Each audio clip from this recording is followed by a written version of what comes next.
Bueno, en primer lugar, agradecer a la Academia la oportunidad que me brinda de conversar con ustedes sobre un tema que es realmente fascinante, que es la pintura. Pintar es natural en el ser humano. El ser humano tiene tendencia a reflejar lo que ve. Tan es así que las pinturas más antiguas, como las de las cuevas de Altamira, lo que pintan los hombres de esa época son los bisontes que ellos veían alrededor. Pero la pintura, tal como la concebimos actualmente, demora varios siglos en desarrollarse. Fíjense ustedes cómo primero fue la escultura. Las esculturas, sobre todo las esculturas griegas, tan famosas, la Venus de Milo, etc., preceden en muchos siglos a la aparición de la pintura. Hay un silencio de prácticamente 1000 años en que la pintura no aparecía. Era falta de elementos para pintar lo que sea, pero la pintura recién comienza a aparecer en el siglo XIII, XIV y sobre todo en el XV. Y va teniendo un desarrollo progresivo y, como veremos en esta pequeña historia de la pintura, sufre algunas variaciones. Primero en la concepción de lo que es la pintura y en segundo lugar en lo que significa la pintura. Cuando escogí el tema de Cristo, dije, ¿cómo lo voy a separar? Entonces, lo mejor es seguir la vida de Cristo, de su nacimiento en adelante. Por eso, esta pintura que ven ustedes es una Navidad. Es de un maestro de Flemal, porque eso muchas veces sucede en pintura que es difícil atribuir a quién es la pintura. Y es tan difícil que hasta ahora, por ejemplo, el momento más reciente ha sido la compra de este último Picasso, que apareció de por ahí y lo ha comprado un jeque árabe en $450 millones. Pero los expertos dudan de que sea un Picasso y se valen de ciertas características. Eso para significar. ¿Qué vemos en esta Navidad? Por ejemplo, esta pintura, en realidad la figura de Cristo, que es el bebé que está abajo, está completamente disminuida. Aquí lo que dominan son las pinturas laterales, los personajes que acompañan, los pastores, los corderos y todo el fondo de la pintura. Que eso también es un aspecto interesante a considerar cuando uno observa la pintura, porque hay pinturas que tienen fondo y otras que no tienen fondo. Esta pintura, la siguiente ya es otra interpretación de la Navidad. Esta pintura sí es de Piero de la Francesca, de 1470. Aquí también ya los personajes es la Virgen, el niño y los ángeles que están con estas guitarras o mandolinas puestas para cantarle la gloria de Dios recién nacido. La tercera pintura, mucho más moderna. Esto ya es Paul Gauguin. Esta pintura es de 1896. Y ustedes ven cómo es una pintura completamente natural. Es una madre, una indígena, que acaba de dar lugar al nacimiento de un niño, al cual le pone una aureola para demostrar que es un niño santo. O sea que en el fondo también esta pintura viene a ser una pintura sobre el nacimiento de Jesús. La siguiente.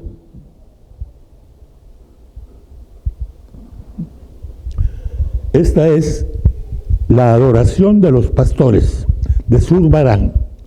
Esta pintura está en el Louvre, en el Museo de Grenoble, y es una pintura que data de 1630. Como ustedes ven, esta pintura es la típica pintura que tiene dos planos. En el plano inferior, donde está toda la escena del nacimiento de Cristo, repite los corderos, los pastores, y en el piso superior pone una concepción del cielo en el cual los ángeles están celebrando, digamos así, el nacimiento de Cristo. La siguiente, por favor. Esta es un fragmento de la adoración de los pastores de Caravaggio. Lo que quería remarcar en este fragmento es que muchas veces concentramos nuestra atención en la figura principal y no nos damos cuenta del trabajo que significa la pintura de todos los otros personajes, como puede verse aquí en esta pintura, y sobre todo quisiera que se fijaran en la figura del medio, cómo traslada perfectamente el sentimiento de admiración frente al nacimiento de Cristo. La siguiente, por favor.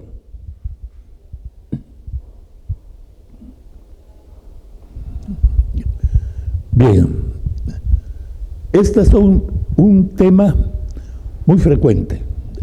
La Virgen y el Niño lo encontrarán en muchas oportunidades. En esta pintura lo está lactando prácticamente porque tiene un seno al exterior. Esta pintura es de Roger van der Weyden y está en un museo privado en Caen. La siguiente, por favor. Esta pintura es parte de una pintura que muchos de ustedes deben haber visto en el Museo del Louvre. Se llama La Bella Jardinera, pero esta sola es del año 1507. Está en el Louvre y lo importante es la figura del niño, que es un niño completamente natural, como si fuera de la época actual. La siguiente, por favor.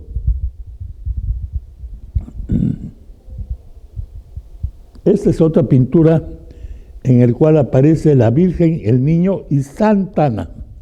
Santa Ana, la Virgen y el niño, o sea, 3 generaciones en una sola pintura. Esta es una pintura de Da Vinci. Como ustedes estamos celebrando en el año 1500, en este año, el 500 aniversario de la muerte de Da Vinci. Esta pintura es precisamente del año 1510 y está en el Louvre.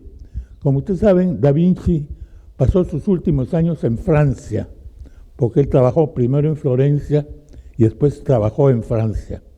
Por eso estas pinturas están ahí en el Museo del Louvre. A propósito del Louvre, y volviendo al tema inicial, tan es así que la pintura no era, digamos, hecha para el pueblo. Las pinturas eran hechas para los conventos, para las iglesias o para los palacios. Lo que llamaríamos ahora el común de las gentes no tenía acceso a la pintura. Por eso es que el Louvre es parte de la Revolución Francesa. Cuando se produce la Revolución Francesa en 1789, exige que se abra el Palacio del Louvre al pueblo. Y es así que el Louvre se abre al pueblo en 1793, o sea, 4 años más. El palacio era un palacio, realmente es un palacio, el Louvre. Muchos de los que aquí hemos visitado Europa hace algunos años se acordarán que el Louvre era pues un palacio al cual se entraba, subía la escalera y te recibía la Victoria de Samotracia, que estaba ahí. Hoy día el Louvre ha cambiado tanto que es una multitud la que visita el Louvre y es casi un problema, pero sigue teniendo obras muy bonitas, muy admirables. La siguiente, por favor. La circuncisión. Esta es parte del cuadro donde ustedes ven como si fuera una cosa moderna, están dando el escalpelo para que circuncide a Cristo. Es parte del cuadro, el cuadro es mucho más grande, pero como médicos quería tomar esta parte de una especie de cirugía. No es una especie de cirugía. La siguiente, por favor. Este es también del Giotto. Giotto es uno de los pintores más antiguos. Prácticamente la pintura tal como la conocemos ahora se inicia con Giotto. Antes hubo Cimabue, que fue el maestro del Giotto. Las pinturas están llenas de anécdotas, verdaderas o no, es muy difícil de saber. Dice que el Giotto era un pastor que pintaba sobre las piedras y que un día pasó Cimabue, lo vio y dijo, bueno, pero este muchacho vale mucho, lo sacó y lo convirtió en el gran pintor que se convirtió después en Giotto. Esto también está en la Galería Scrovegni de Padua. Después vamos a hablar cómo primero las ciudades y después los países comienzan a competir por tener pinturas en sus museos. La otra, por favor. Esta es de un pintor que ustedes conocen mucho, que es Rembrandt. Rembrandt hace la presentación en el templo. Como ustedes ven, característico de Rembrandt, siempre el fondo es un poco oscuro, pero los autores principales están muy bien representados.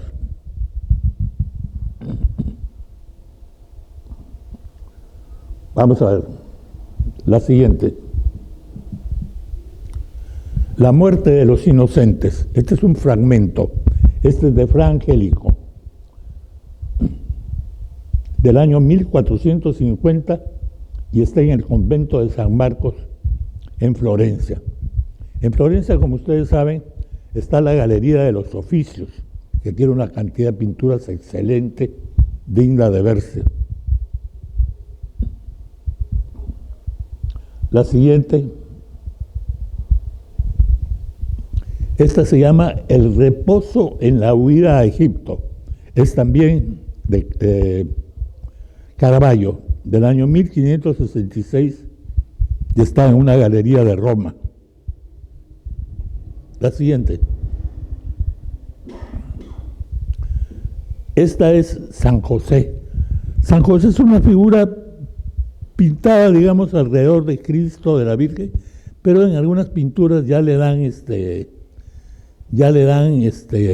representación, como en esta, que es parte de la huida de Egipto, en el cual, bueno, dentro de tanta figuración, dice que venían los ángeles a acompañarlos con la música y que entonces San José mantenía abierta la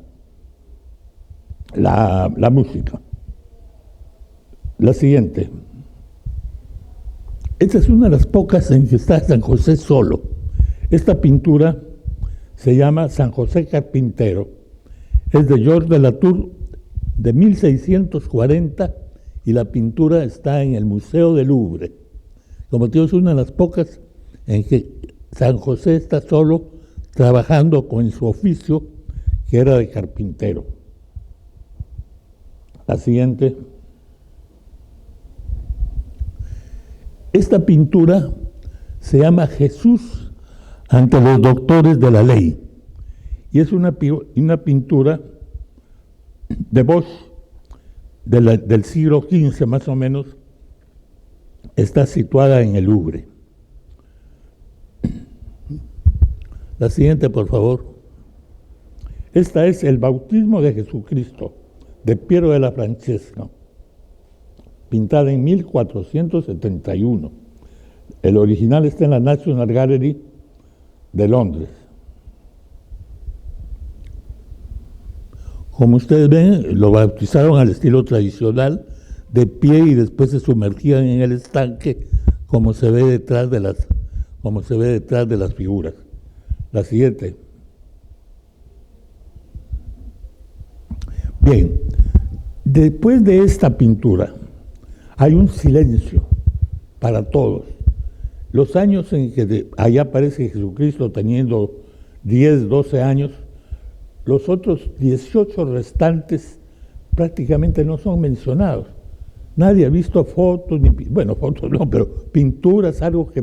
Y Jesús reaparece cuando tenía 30 años y tiene una vida corta, una vida pública de 3 años nada más, ¿no?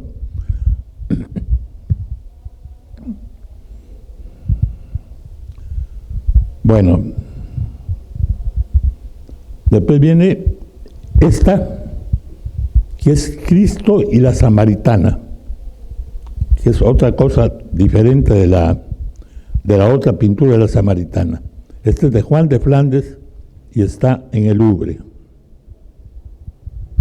La otra, siguiente, no, antes de esa,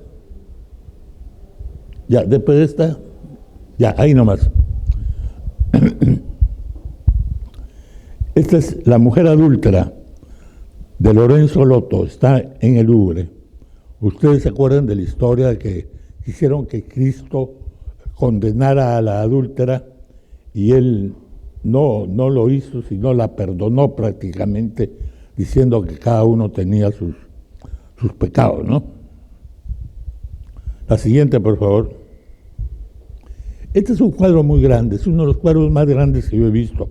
Tiene más o menos como 8 metros, ¿no? Porque es una fracción nada más.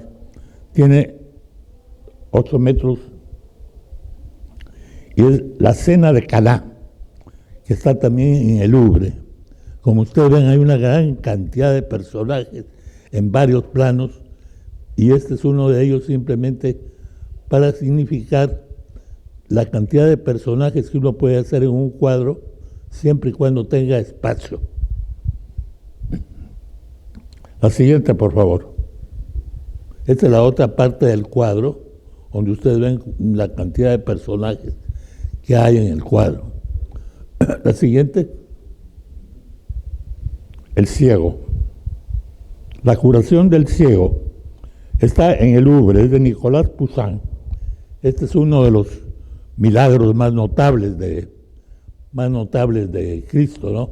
La curación del ciego, la resurrección de Lázaro, en fin, pero este está ahí en el momento en que le pone los ojos y le dice, abre los ojos y ve. Y de ahí después viene la otra siguiente, la resurrección de Lázaro, cuando le dice a Lázaro, levántate. Ese también es uno de los momentos más felices en la historia de Cristo. La otra. Esta es muy interesante porque volvemos a las pinturas en 2 planos. Esta es la transfiguración, o sea, en el momento en que Jesucristo asciende a los cielos. Entonces, este es de Rafael, del año 1518. Como ven, él divide también en 2 planos, el plano inferior donde están los apóstoles y el plano superior donde él asciende al cielo. La otra, este es diferente, un Jesús enfurecido echando a los mercaderes del templo. Esta ya es un poco más moderna. Este es de Rembrandt. La siguiente, este es uno de los cuadros más famosos del mundo. La última cena de Leonardo da Vinci. Primeramente, no es una pintura, es un fresco, o sea, pintada sobre pared. Y para colmo de mal, la pared es de yeso, donde ha sido sumamente difícil la conservación de esta pintura, porque el yeso no es lo mismo que el óleo. Pero como ustedes ven, todavía es muy admirada, está en una iglesia, la iglesia de Santa María, o sea que no está en un museo. En el convento de Santa María fue pintada en 1495. O sea, ahí en esta pintura se ha discutido mucho si había un personaje que ha sido borrado después, porque ustedes ven que entre Jesucristo y Juan hay una especie de triángulo vacío.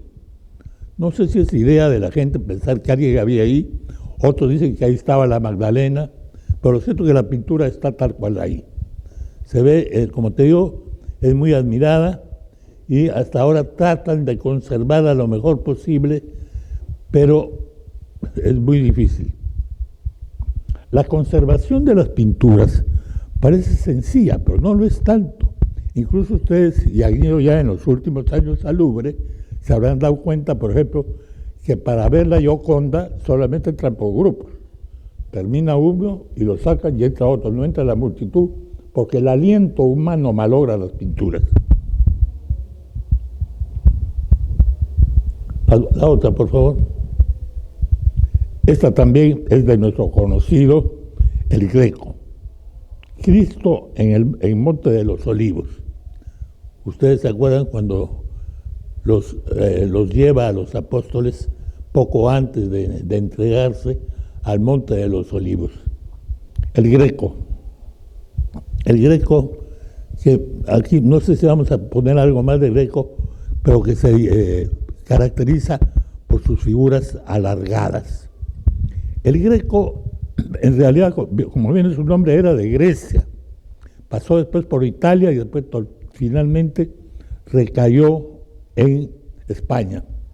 Yo estaba tentado de averiguar si el Greco, antes de venir a España, pintaba también las figuras alargadas. Estando una vez en Atenas, me dijeron que había un ministro de Relaciones Exteriores que tenía pinturas del Greco hechas en Grecia, pero que solamente las exhibían un día a la semana, que había que inscribirse, seguí todos los trámites y vi las pinturas, eran diferentes, eran pinturas normales, digamos.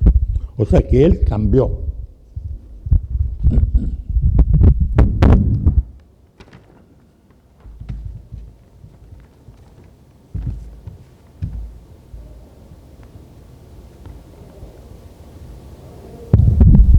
La siguiente,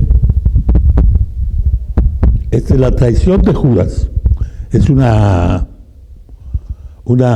leyenda muy antigua, está en la Capilla Scrovegni, en Florencia, y pueden ver ustedes que es una figura llena de personajes, pero ahí está Judas señalando a Cristo para que lo tomen en prisión. La siguiente. Cristo delante de Pilatos.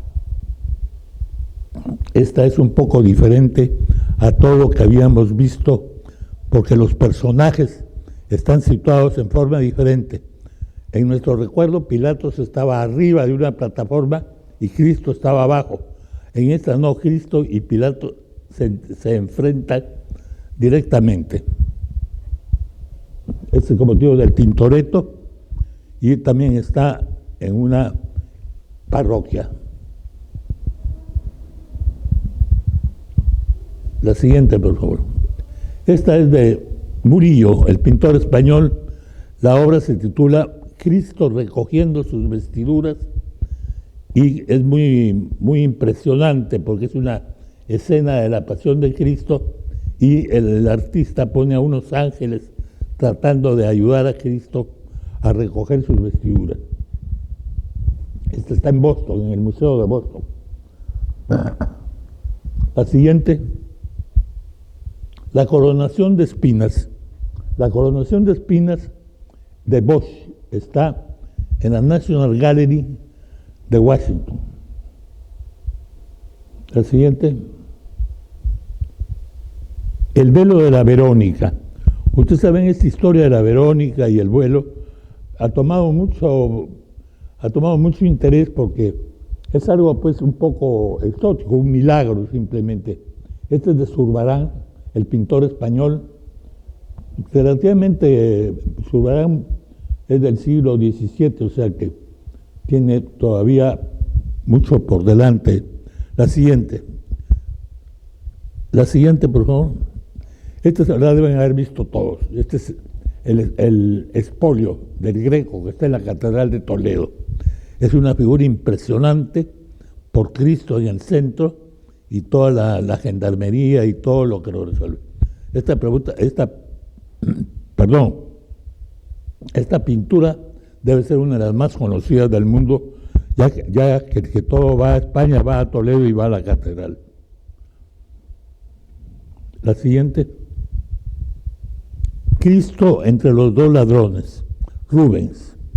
Rubens, como ustedes se recuerdan, tuvo una gran producción, produjo muchísimas pinturas y siempre muy llenas de personajes, muy bien reflejados los personajes.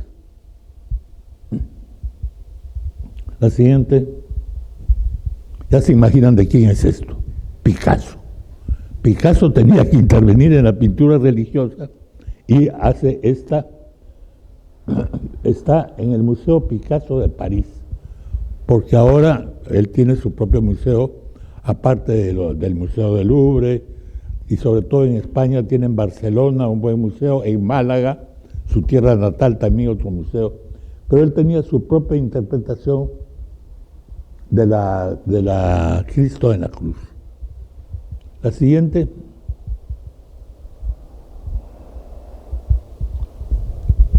Esta es otra pintura ya moderna. Ustedes quiero que aprecien la diferencia entre la pintura clásica y la pintura moderna que deforma un poco las personas.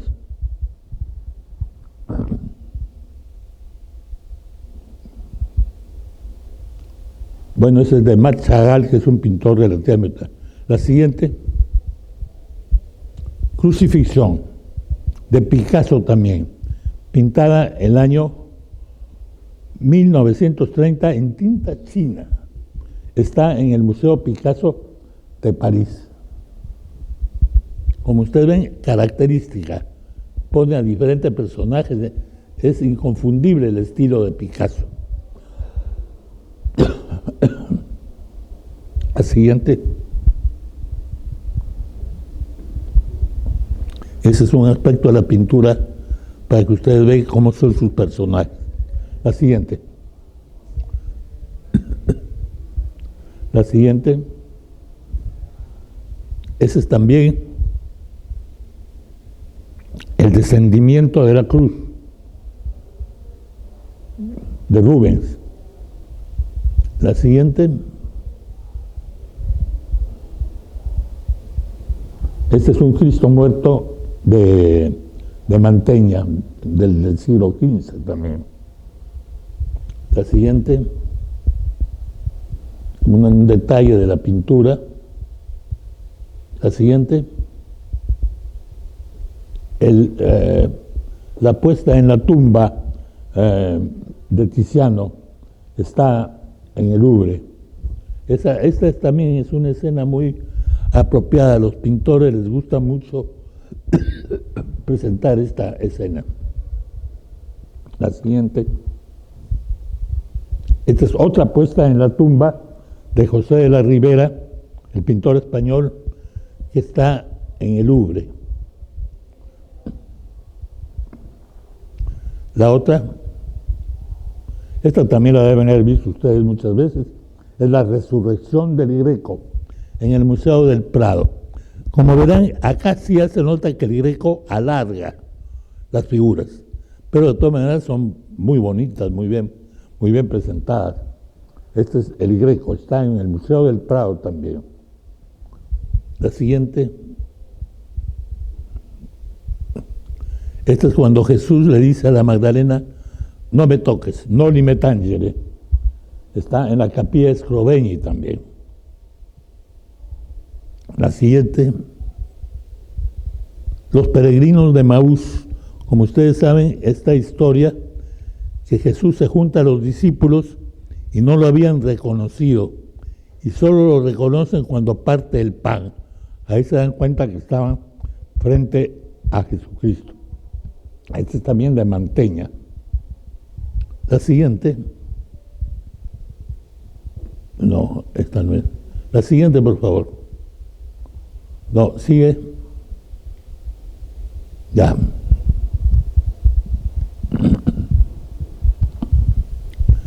Esta es una figura que también deben haberla visto todos ustedes. Está en la Capilla Sistina.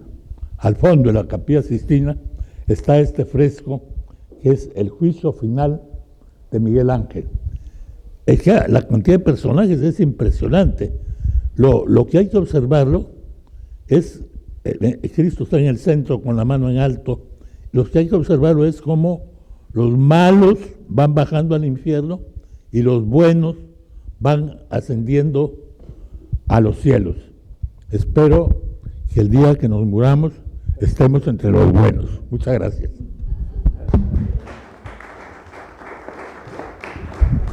Bueno, antes de terminar quería hacer con ustedes algunas reflexiones de lo que ha pasado con la pintura. La pintura antes no tenía el valor monetario que tiene ahora. Los pobres pintores pasaban, digamos, necesidad porque no podían vender las pinturas. Y hasta el siglo pasado, digamos, los pintores esperaban que alguien les hiciera una oferta. Por ejemplo, Las señoritas de Aviñón, que es un cuadro muy famoso que está en el Museo de Arte Moderno de Nueva York. El pobre Picasso no tenía a quién vendérselo. Y un día llegó alguien que le dijo, bueno, sí, me gusta, $27,000, tráigalo para acá. Imagínate ese precio, hoy día le agregas 2 ceros y no te lo venden. Entonces así ha ido yendo la pintura. Pero, ¿cuándo comienza a desbordarse? Esto hará pues unos más 30 o 40 años, cuando todo el mundo comenzó a querer tener museos y con pinturas originales. Entonces los primeros que marcaron fueron los japoneses cuando compran unos girasoles de Van Gogh, que ellos de paso Van Gogh hizo girasoles, los compran en $45,000. Todo el mundo abrió los ojos, dijo, ¿aquí qué ha pasado? Pero ¿qué resulta? Que eso desató una guerra. Entre los museos de todo el mundo querían comprar pinturas originales y comenzaron a pagar mejores precios superiores. Pero fue algo peor cuando la pintura ya se convirtió en un negocio. Ya no compraban los museos, sino compraban los particulares.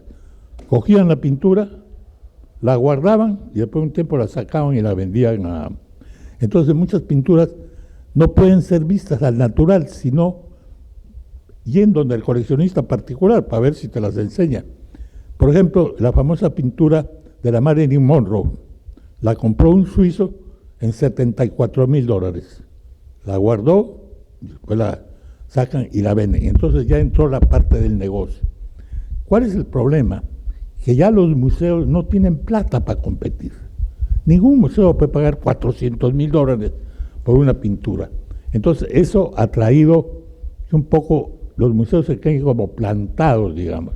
No puedan tener pinturas modernas muy caras porque no está a su alcance.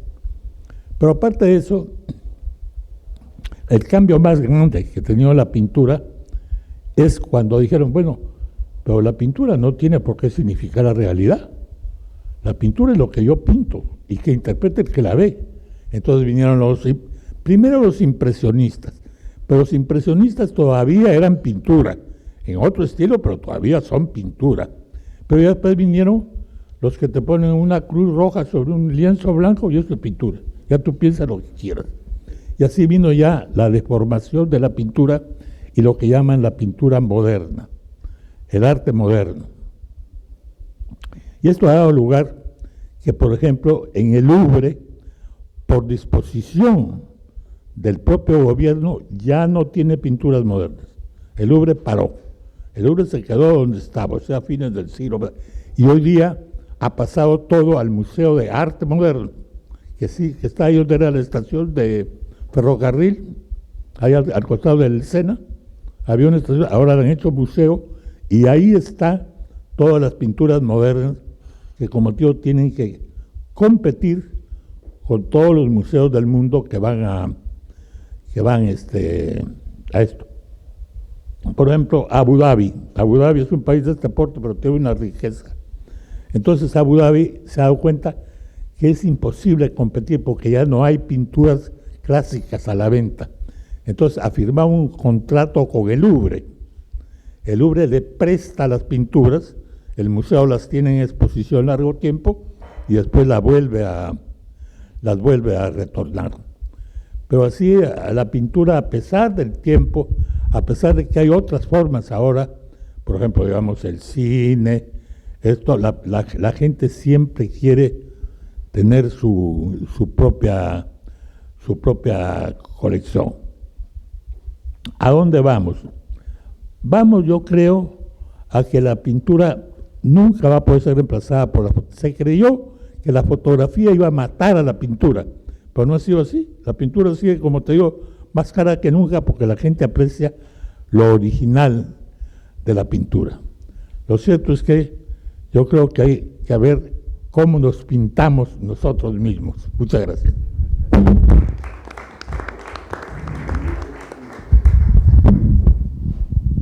Muchas gracias, doctor Orlando Calderón. Iniciamos la estación de diálogo con los asistentes.